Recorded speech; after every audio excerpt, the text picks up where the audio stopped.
Hello, my friends. Good evening, good morning, good afternoon. Thank you for joining us today. It's time for the Spiritual Light Show, and it's 9 p.m. here in Ireland.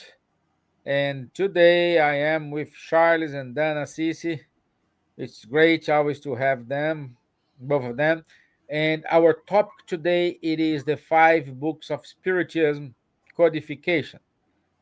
So it's an important topic, very dynamic, and I'll talk more about during my introduction. Let my friends introduce themselves. So good evening, Dan. How are you, my friend?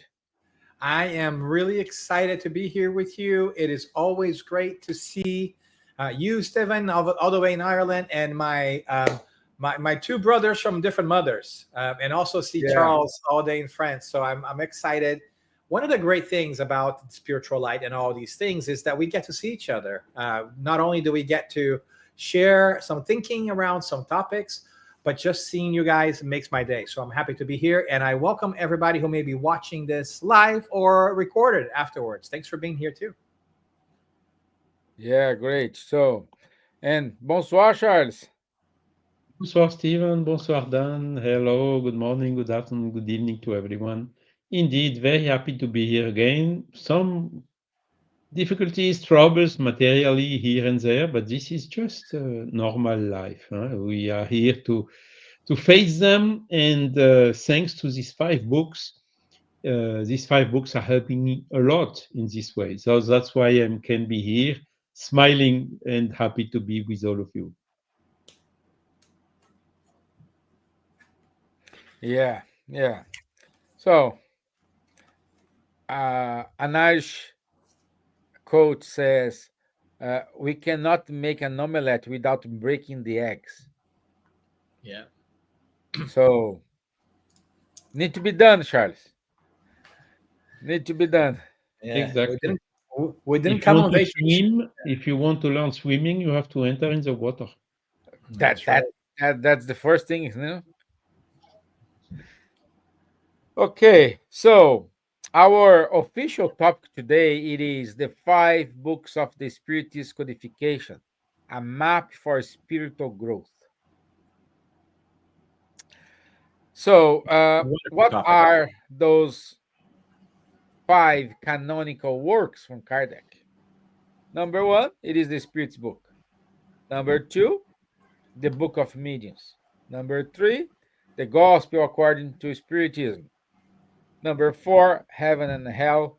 Number five, the Genesis. And those five books form a coherent edifice that address the nature of Spiritist mediums practice, moral applications, cosmic justice, and scientific spiritual interpretation of the universe. Our main goal today it is map out how these works interlock, what it contributes, and how students might approach them in the study and in their life. Because this is a life manual as well. Okay, good. That's my humble introduction. And let's start with Spirit's book, which is the first one. What was the primary focus of the Spirit's book? You know, if I can, I would jump in there and say that it really helps, for me at least, to understand how these books came about. Because in the history of how the Spirits book was created, we can learn a lot about Spiritism and how these other books that came afterwards, right? And so the Spirits book for me, and Charles, who is a great scholar of Spiritism and does some wonderful research on Kardec and the early Spiritist luminaries, can come in, chime in later and correct me politely. But I think what is really wonderful about Spiritism from the beginning is that it has come out of a process of exploration and inquiry. Phenomena were taking place, This man, who we now call Kardec, I'm making a story short, you might have heard this before, decided to investigate that and went to different places investigating this phenomena. And out of this scientifically minded approach to understanding what was going on at the time, we came about to this first book, the Spirits book. And from the Spirits book, I think everything else begins. Spiritism really begins with the Spirits book. And in a matter of speaking, everything is contained in there. I see the other books of the codifications as unfolding of what we see in the Spirits book, right? So I see that there's 4 parts in the Spirits book: primary causes, the spiritual world, moral laws, and hopes and solaces. And so if you think about this, for me, there's a perfect connection on the wonderful brain of the educator at play, Kardec, of course, inspired by the spirits. But what he does is, the Spirits book, it is the primary causes, is the first questions, the building blocks to everything. The second book, the Mediums book, is about the spiritual world, which happens to coincide with the second part of the Spirits book. It's about how do we communicate with the spirits, what does the spiritual world look like.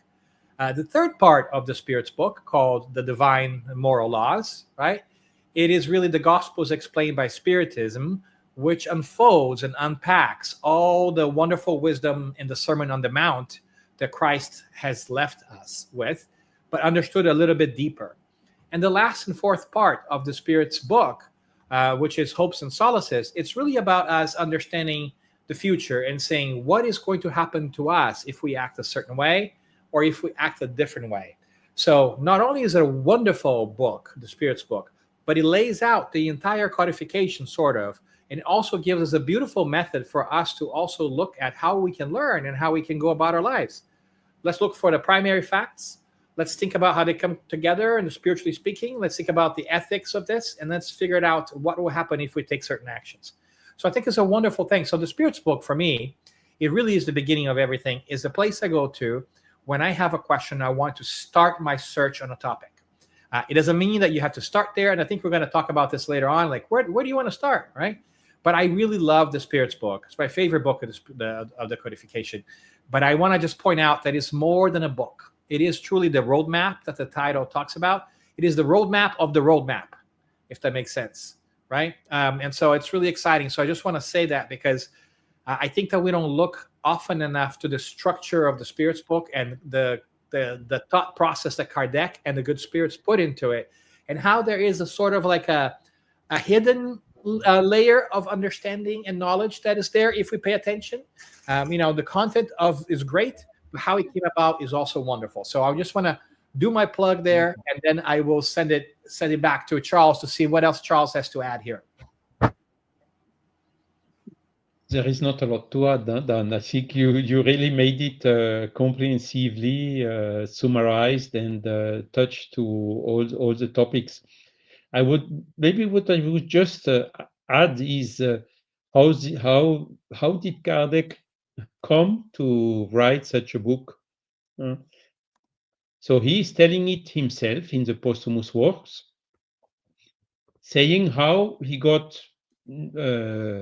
information about moving tables and tables answering to questions.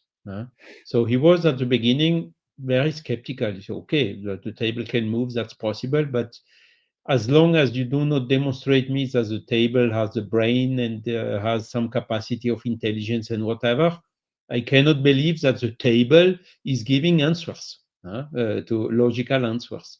So that was his reasoning. And since he did not have a very preconceived ideas on top of this simple reasoning I just explained, he accepted. He was invited by some serious people. Yes, we are doing it, and it's really okay. You can come tomorrow evening, whatever. So he went there and observed the phenomenon. First of all, he saw. He looked to the people who were here. Serious people, no magics, no how to say, people strange, willing to win money or whatever. Very simple people as you and I and whatever. And then second, he was observing very carefully the table. Hey, this table is moving, is suspending in the air. So of course he went to see there is no rope, no lever, no trick, no magnet. He could see immediately that the phenomenon is authentical and real, that it's not an invention. And third observation, he said, well, first, okay, this table is moving, so it's an effect. This effect must have a cause. And third observation he made, when some questions were done, even not token question, but mental question, the table was answering to these questions. Then he came to this statement, intelligent effect must have an intelligent cause. And that's then how he started investigating all this, and little by little asking questions. The spirits, who are you to do this? We are the spirits.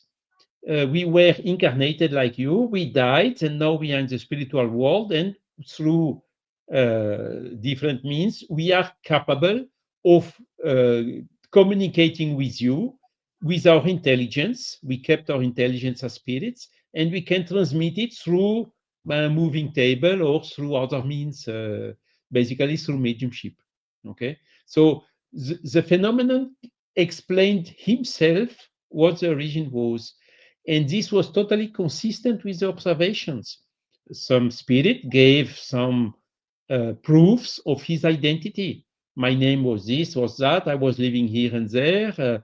I died in such and such conditions, and all those information that nobody knew around the table or in that room could be verified then later on. Kardec made the investigation and could verify really that these elements could be proven, and that nobody was even knowing that person here in that room.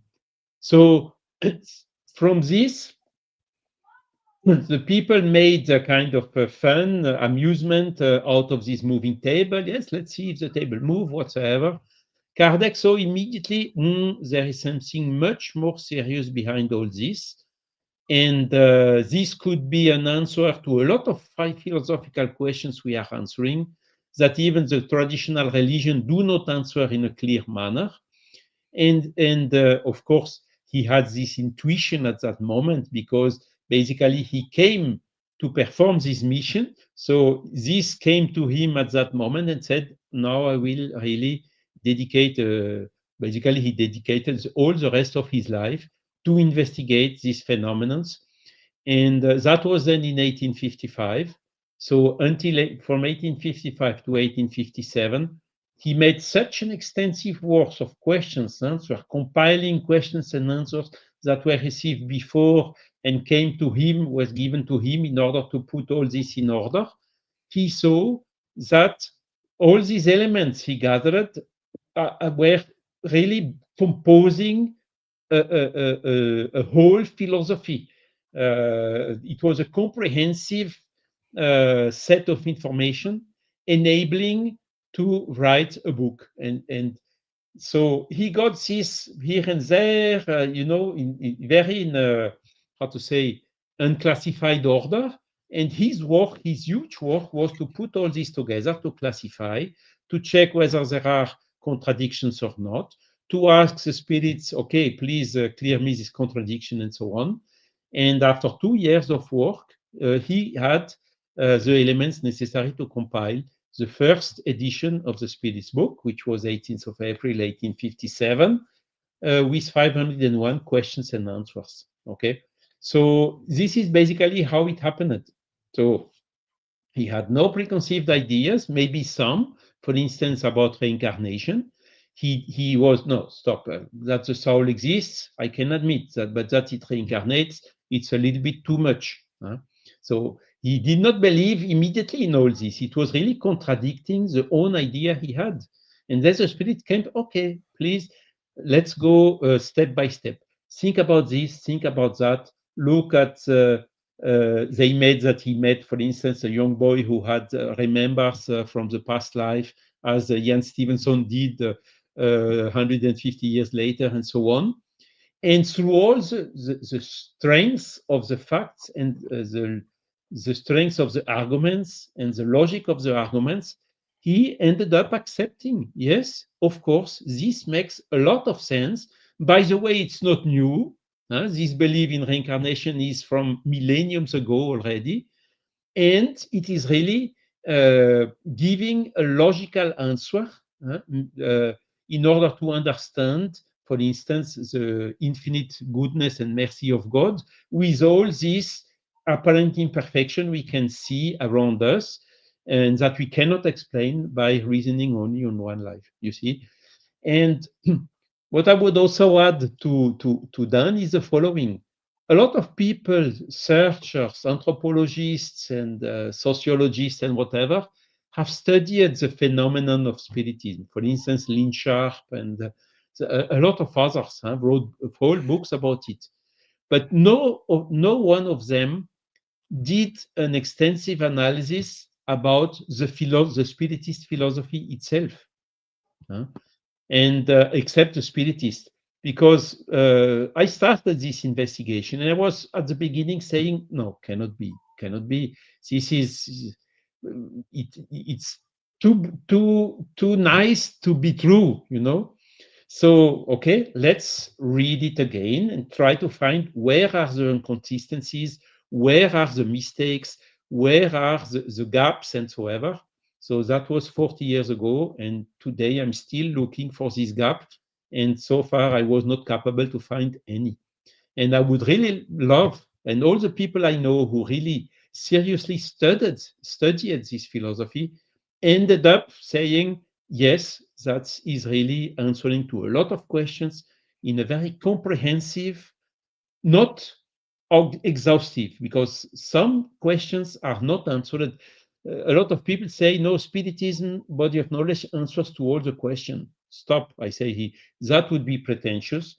And also that is not true, because there are a lot of points where the spirits answered, either we cannot explain this to you because you do not have yet the mean to understand it, or in some other cases, they answered, we don't know, so we cannot explain it to you. So some questions have not been answered, and this is very important. But all what could be answered has been answered and is already enough to build this whole consistent, self-supported, comprehensive, logical, rational philosophy. And this came out of the observation of the facts, starting by the moving table. So it's really a kind of a revolution that happened. Because on top of this, and I told it here on this same channel several times, people say, no, but then you talk about good and evil, morality, and so on, so it's a religion. No, it's not a religion.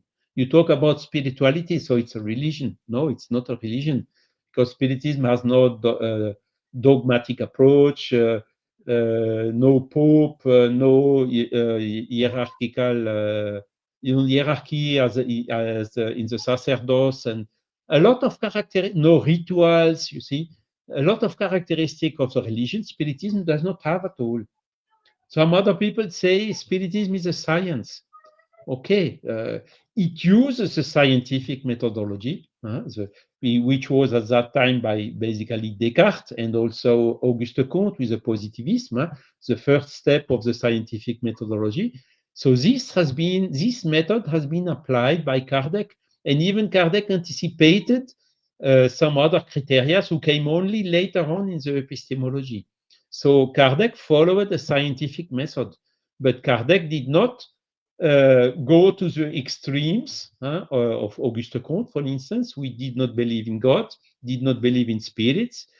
He was materialist. So this Kardec did not take. So again, he took the best of the religions, which is the moral teachings, which are universal. We can find in the Gospel, but also in the Quran, in the Vedas, and wherever. He took the best of the science, which is the methodology, associated both together in a new concept that he called Spiritism. And this is how it happened. So as if you say Spiritism is a religion, you push it back down to the old concept. If you say Spiritism is a science, you also push it back down to the old scientific concept. It's really something new, revolutionary, that is still today, 170 years later, almost, not yet understood as such. Because when something is popping up like this, you cannot classify, so it's giving a big confusion. And that's why I did not see yet, outside of the Spiritist movement, in the academics or wherever, some study or investigation of the philosophy itself, and also of this new disrupting characteristic of the Spiritist body of knowledge. Good. Thank you, Charles. It's a great. Thank God Kardec did it.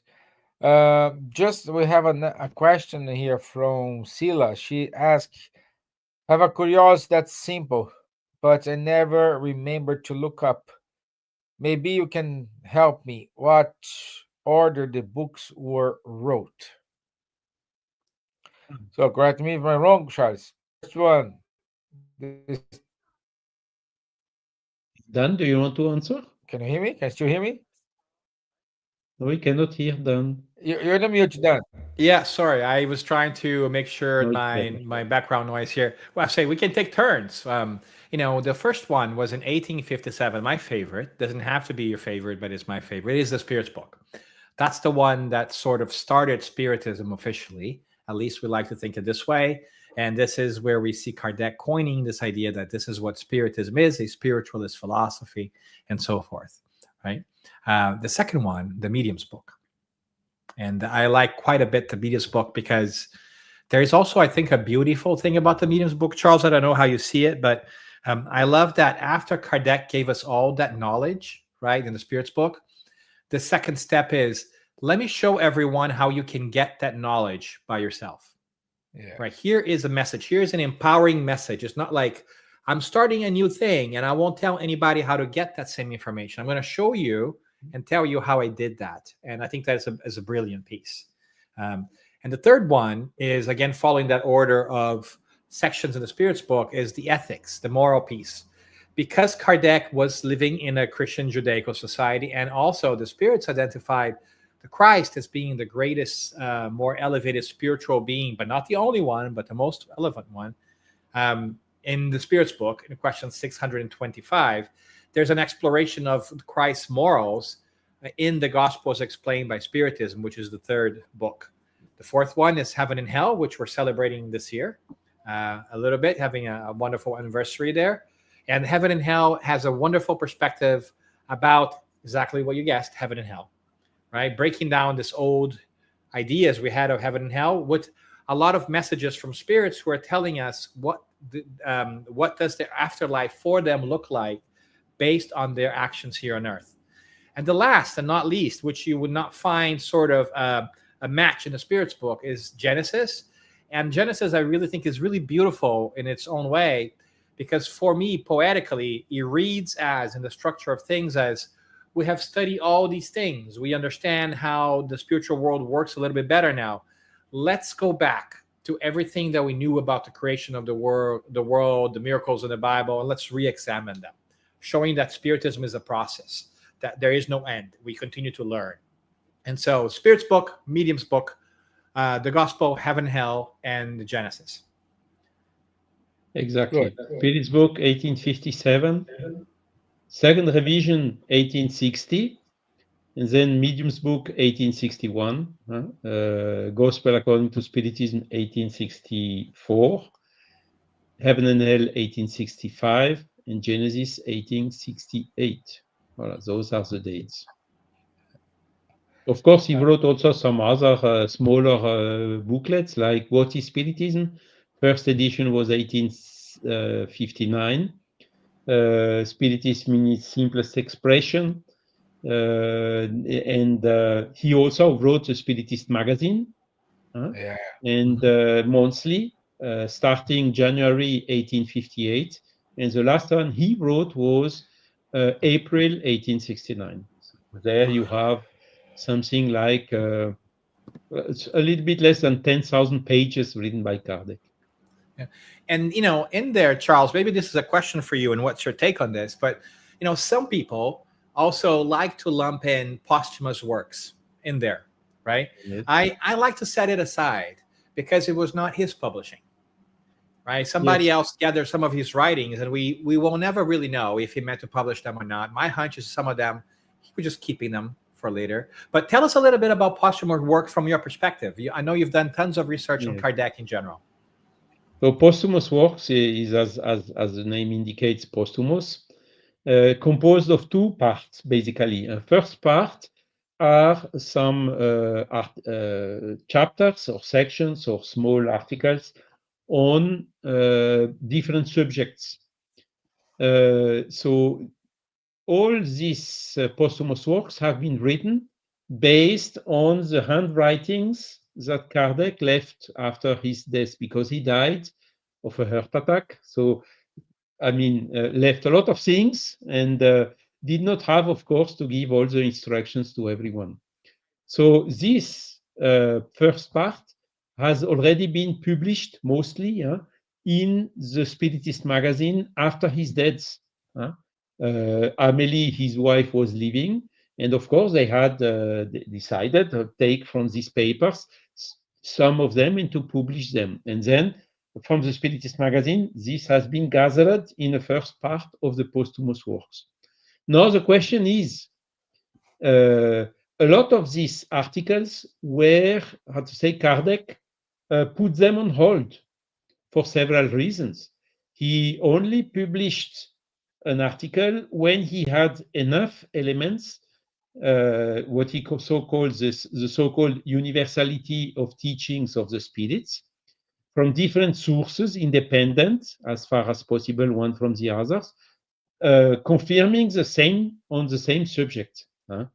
And so some of these articles may not have gone through this whole process. Okay, he put them on hold, awaiting for more elements. But at the end, after his death, they just decided, okay, let's publish it as it is. So that's the first step. Some of these articles, Kardec may not have agreed to publish. And then the second part, and this one is, I would say, probably more authentic, because a lot of information we found out later on are confirming what was written there. Kardec started writing the history of Spiritism, how it started, exactly this, as I told you at the beginning, first contact, first meeting, how it developed, how he came to write the Spirits book, and so on. And those are really, this second part, published from the notes he wrote himself. So we do not have any guarantee, because we do not have the originals of the handwritings of Kardec in order to check whether what has been published in the book is exactly the same as Kardec had written, on top of his decision to publish it or not. And one original we found, and unfortunately that original, there is a mismatch. What has been written in the posthumous works does not match with the original. It's not fundamental, it's just a detail. It's about the revision of the book, the Genesis. There was a kind of a polemic at that time, and Lemarie did not want to amplify this polemic. And so some details have been modified therein. But at the end, the researches that have been done in the meantime show that the polemic was not based on facts, and that the revision of the Genesis most likely, with 95% probability, was done by Kardec himself and even printed by Kardec himself. And the same applies for the heaven and hell. Now, of course, the people say, yes, but someone can have changed. It is not impossible, but it is it is highly improbable, because it would have been too complicated to do that in the little time frame that was available. So out of this, the posthumous works is an interesting source of information, but some of the articles published therein, for instance, about Black people, are to be taken with a lot of caution, First, because of the context at that time, where the official science was admitting that there are existing superior and inferior races. So this is now totally banished, even by science himself. But at that time, he was not. So Kardec was using the concept of the science of 1868, 1869. And this is why, in the way it is written, today, it's we would never write something like this. But Kardec's intention and Spiritism intention, and that is when we have to study it not only based on such an isolated part, but look it as a whole. And there we can see that the Spiritism is, in fact, one of the biggest contributors against any type of discrimination. And so behind this problem of form, in the pure content, the things are really explained in a very clear way. And by the way, this remark applies also to the books of Kardec themselves, in the Spirit's book or in Heaven and Hell or whatever. There are some bias which have to be understood as per the context of that time.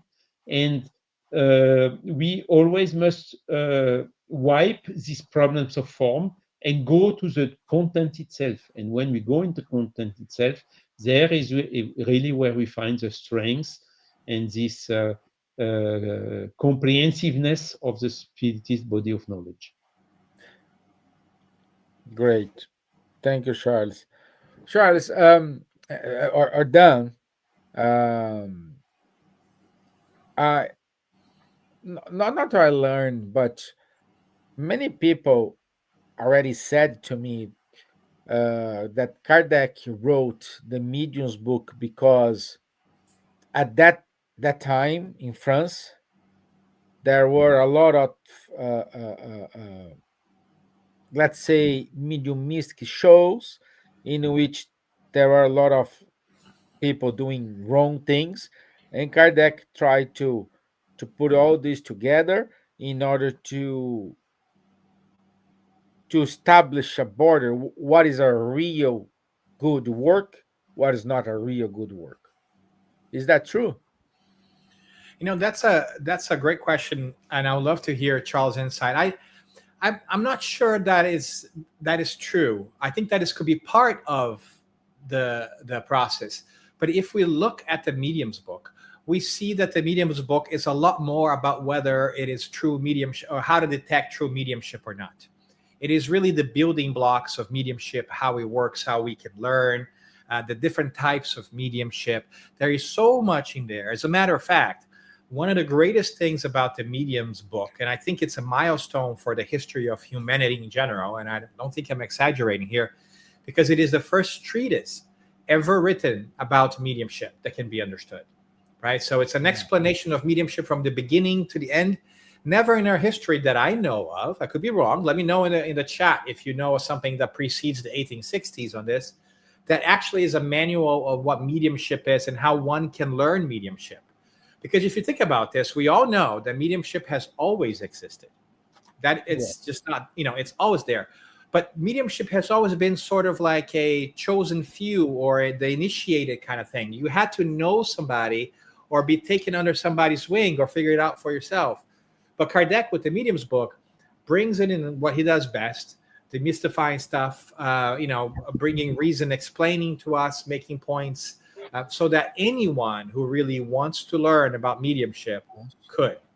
And so I think that is really for me, the driving reason for writing the medium's book is to share this knowledge. It's not just to debunk people or I think that it makes sense that we think that way, that he wrote it to show people how to make better judgment, because there are a lot of meetings.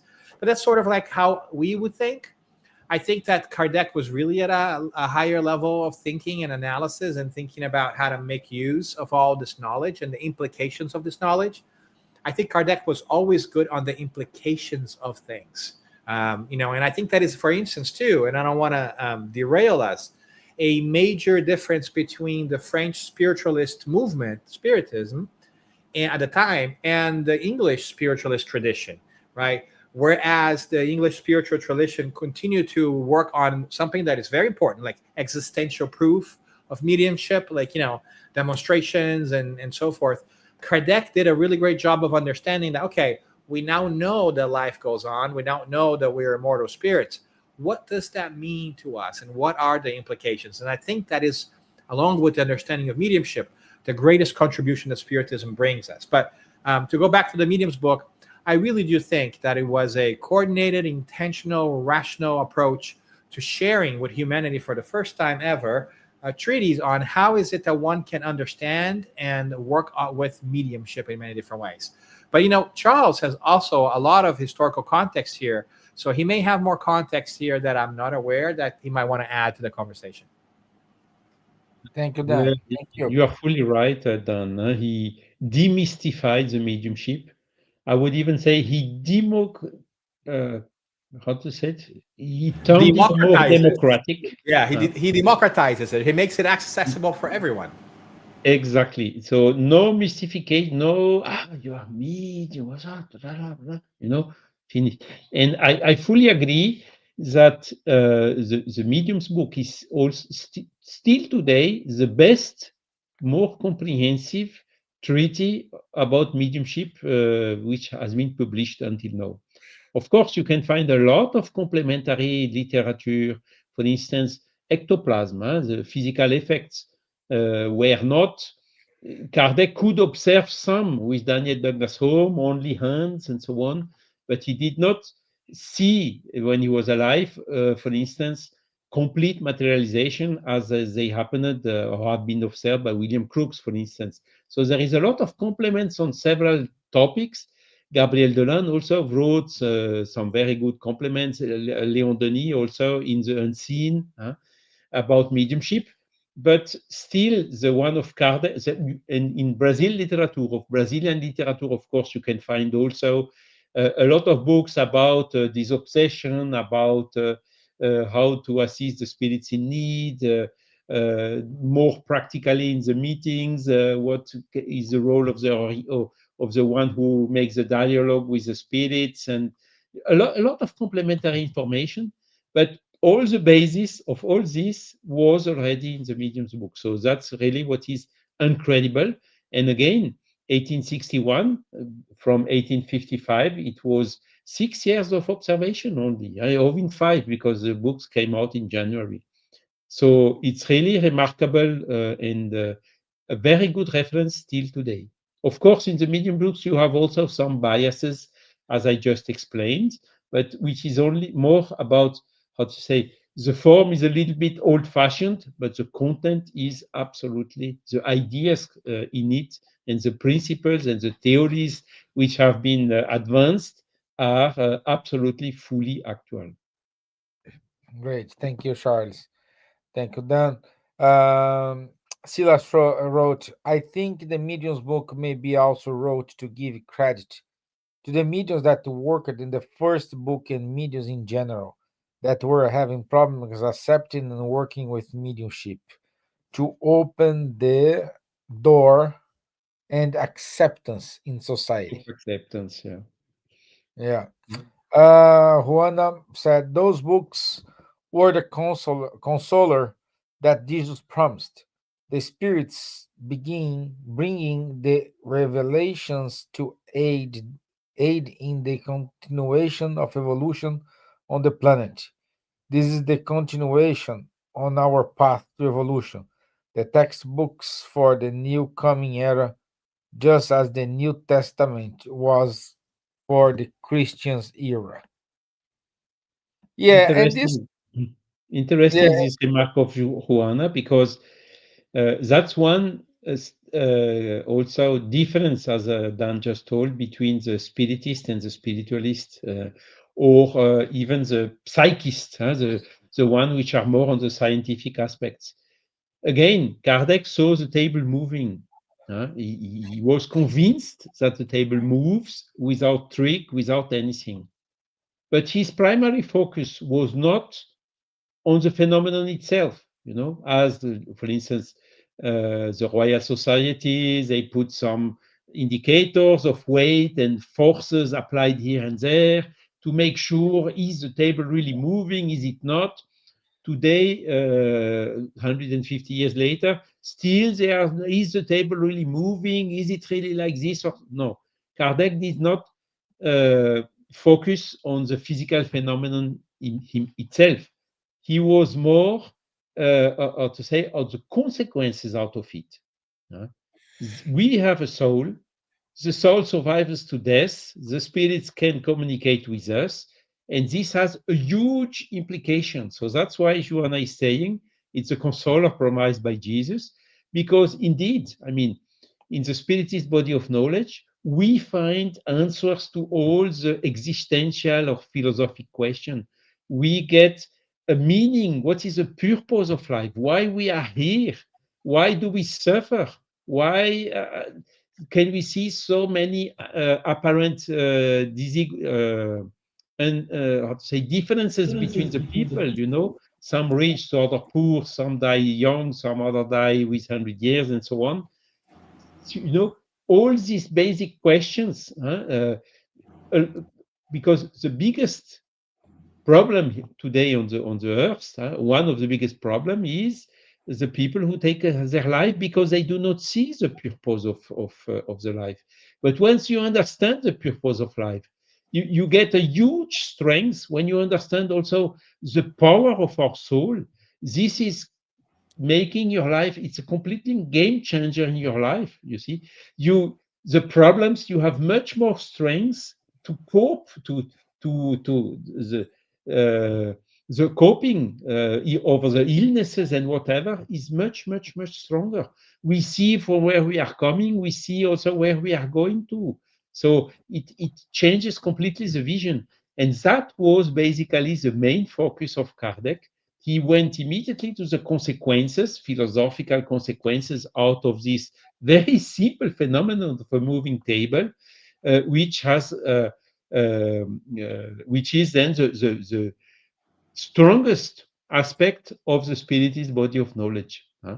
Of course, in the spiritualist movements, there are also some other differences, like the belief in reincarnation is not shared by all of them, albeit Jan Stevenson, which was not by chance in the US, brought a huge contribution analyzing the phenomenon and the thousands of cases and even birthmarks and so on.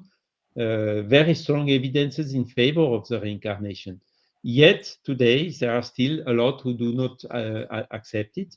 And another difference is in the spiritualist movement, the activities are quite more focused on the phenomenon itself than on the consequences and philosophy. Whilst in the Spiritism, you see more focusing on the consequences and maybe not enough on the phenomenon themselves. So this is how we can maybe see the differences. And of course, the psychic researchers are waiting to have the confirmation of the phenomenon between going further to the philosophical, ethical consequences out of them. And indeed, it was good thing that Kardec did not wait this scientific confirmation, as by the way, Flammarion suggested when he was making the speech on on Kardec's funeral.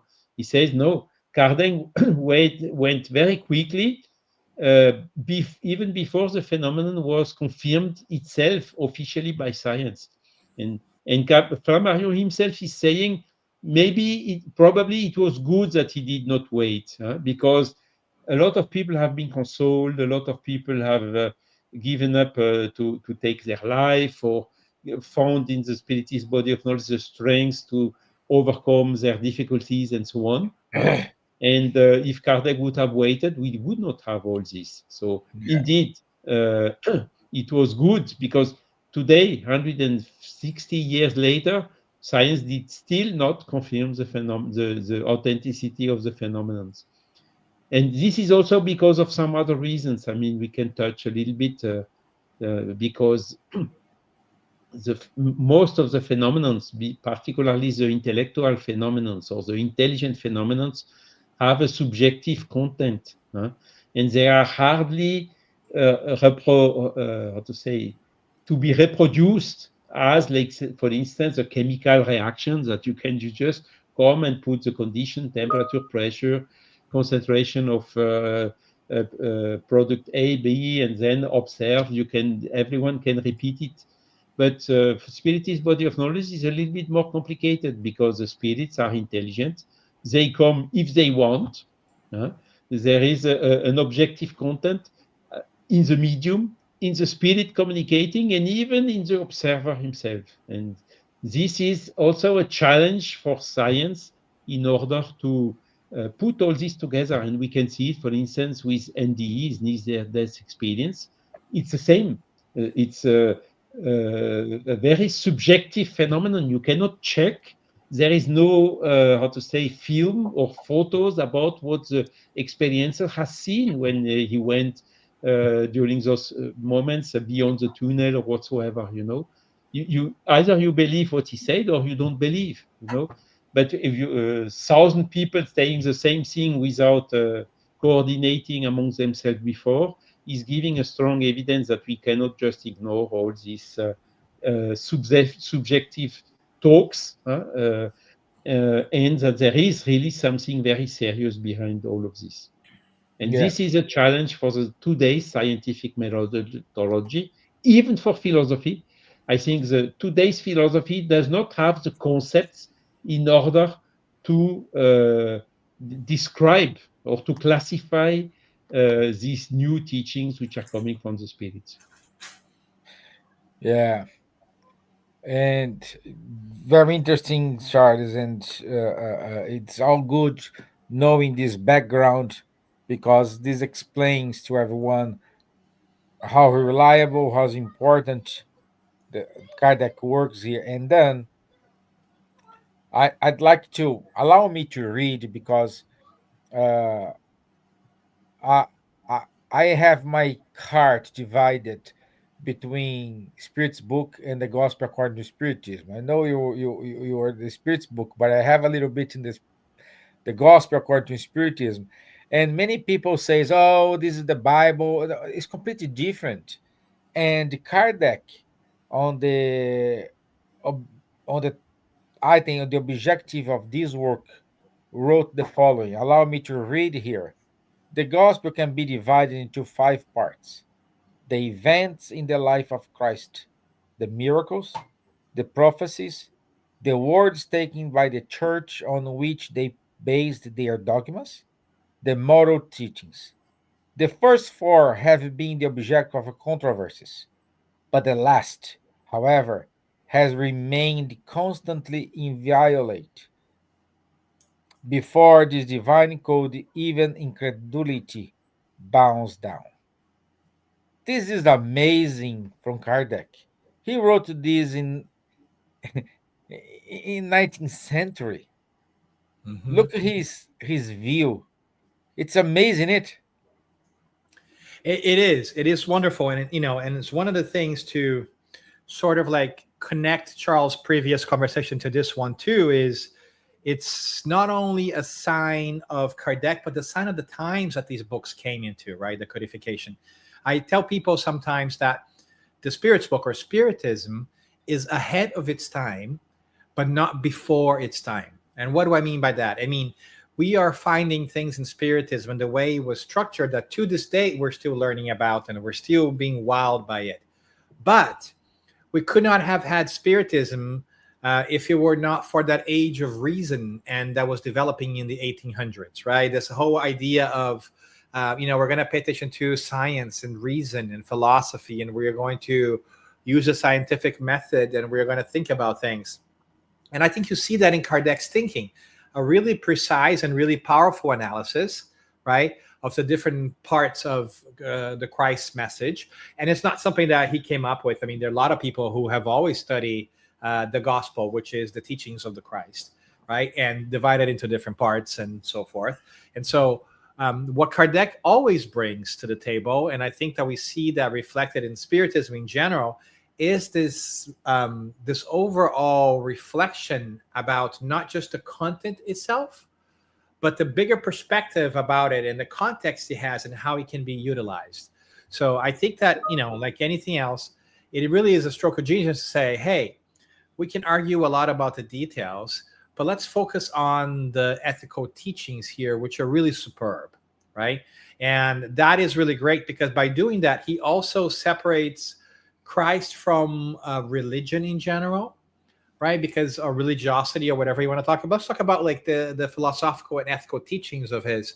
And I wonder why. I wonder if that does not explain why the Gospels explained by Spiritism is mainly focused on the beautiful statement,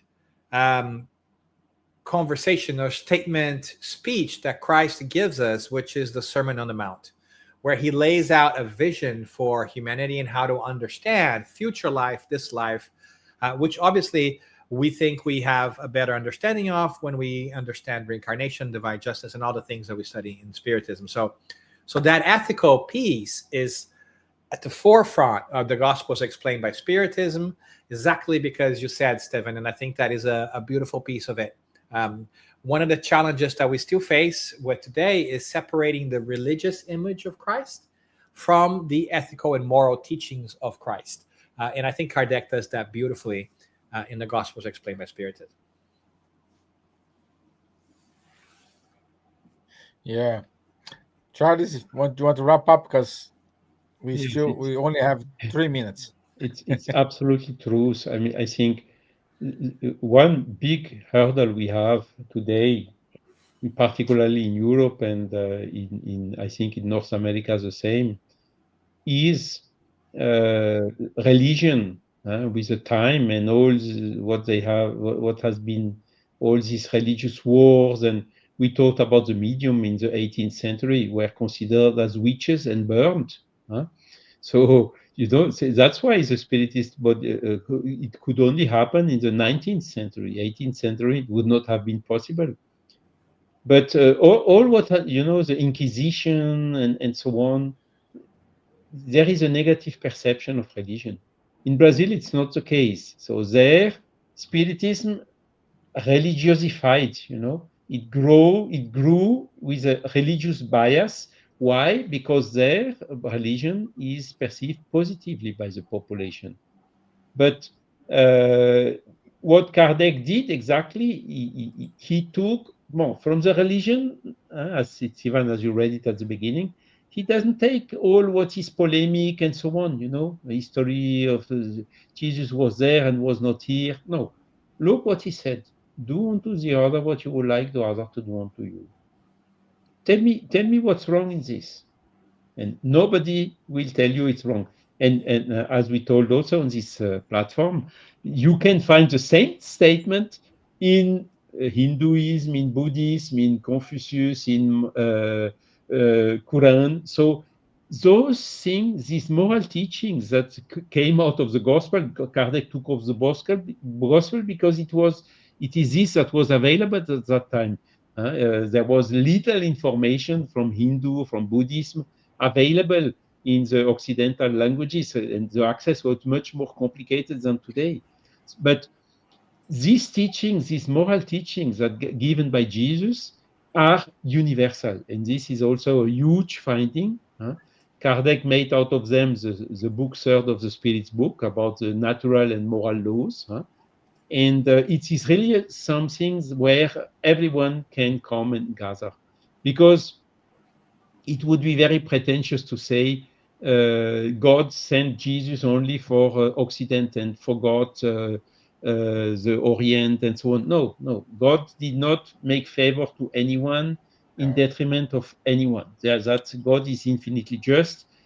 So Christ, Krishna, Buddha, Confucius, you had tens of such missionaries, Muhammad, who came to bring back these teachings. Moses, by Judaism, along the millenniums, because now we have to talk about millenniums. And what Kardec did is just, okay, it was parable, it was wrongly interpreted, the transcription, translation were wrong, and so on. He just brought this in a language of the 19th century. albeit today we can consider that still there is a religious bias in that. But really, again, what's more important is these teachings, which are of a huge, I think, inestimable value. And this is also, I would say, answering to this consoling effect that is attributed commonly to the Spiritist body of knowledge. And we know in France we have Muslims which turn Spiritism, we have Hindus who turn Spiritism, Buddhists who turn Spiritism. So this is a proof out of it, because they can find in the content of the teachings the basis of their own culture, of their own origin, of their own religion. Wonderful, my friends. We are on time. We needed to go to our announcements, but I want to say thank you. Thank you. Linda Darna Fly, thank you for being with us. Long time don't see you, my dear. Thank you, Juana. Juana, you wrote wonderful things here. I just read part of it, but thank you so much for your collaboration. It's very good for us. Thank you, Sila, for your messages. Uh, oh, that is one important question here from Linda Charles. I missed this. Apologies, Linda. Charles, now these days, who reviews the Kardec books? How did you get your information? Can you repeat the question, please? I put in the screen for you. Uh, now, these days, who reviews the Kardec books? How did you get your information? You mean today or Today, when yeah, they not were today. written? Who does this job? Did review and get? What's your source of truth to give all this? But you see, the an estimation in Brazil, in the IBGE, how to tell that in English, counting the population and so on, making statistics and so on in Brazil, they found out that something like how much is it? 3% of the population is spiritist, so several millions. Oh, oh, And oh, oh, no, Charlie. She knows the information about the Kardec books. Where you get those informations? about this, how to say, revisions and so on, Yes, yes.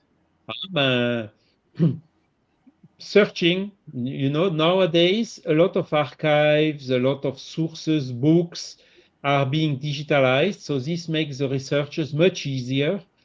And uh, in 2018, also 6 years ago, appeared a lot of originals that were hidden or inaccessible, at least or during all this period. And by starting the investigation, because there are thousands of documents, is where we find all this information.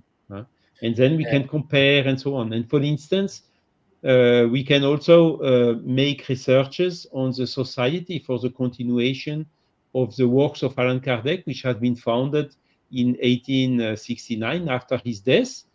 And we found some documents therein where was inventory of what was brought by all of the shareholders of this company.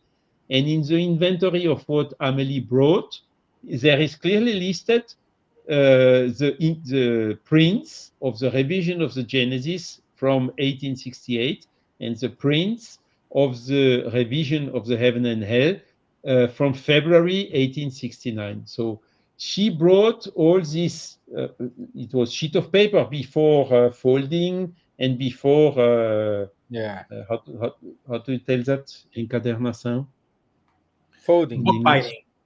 Yeah. Sorry? binding. Yeah. The Exactly. binding. Yeah. Mhm. So it was printed already by Kardec alive.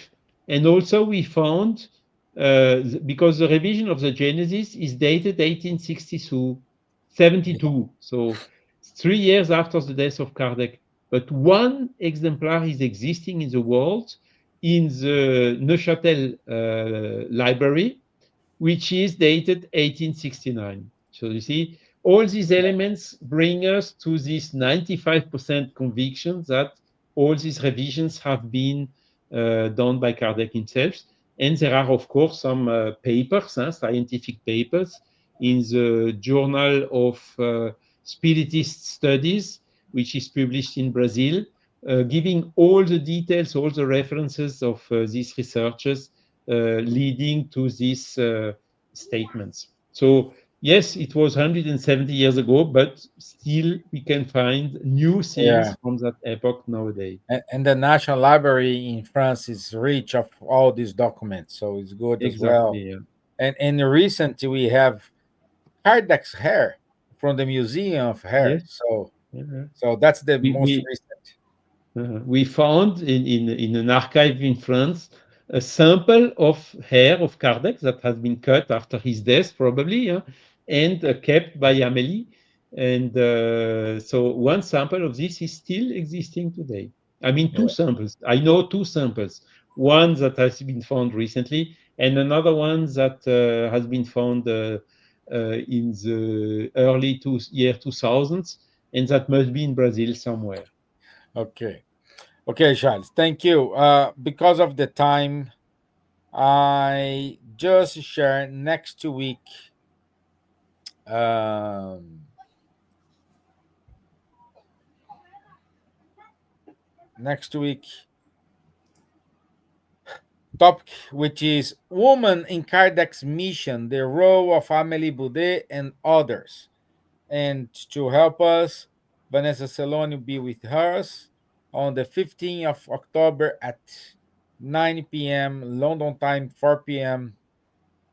Eastern time, East time, and will be good to have you all here with us. Okay, so thank you all.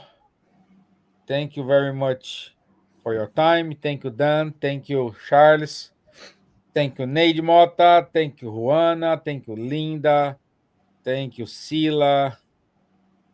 Thank you, Elsa. She's flying to Brazil. She wrote from the airport. Thank you, Dan, for your long journey. Thank you for be brave, be here with us, and standing still. Thank you, guys. It was a pleasure being with you God and with bless. all of you online there. Okay, Charles, merci. Merci. God bless. All the best. Okay, See bye. you next week. See you next week.